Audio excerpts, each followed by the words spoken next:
the best financial decisions Okay, so Grant Cardone, he is looking incredible for his age. I ever made in my life. I'd made a mistake and bought a house. Sold my house, had a bunch of equity in it, took the equity, bought an apartment building. 7 years after I bought the apartment building, it had gone up in value.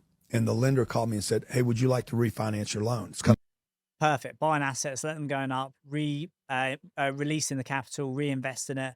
Definitely benefits in that. Equally, you need to be carefully gearing your risk profile and making sure you're not kicking a big capital gains tax liability down the road. I'm doing a couple of years anyway. I said, sure. They said, we can finance it for $60 million more than the last loan. We'll pay off your previous loan of 45. We'll give you $60 million. And I'm like, 60 million? Is the property going to still cash flow? Oh yeah, you got plenty of room. No. Really good point. So leverage, so you can either have low gearing and high cash flow, or you can have high gearing and lower cash flow.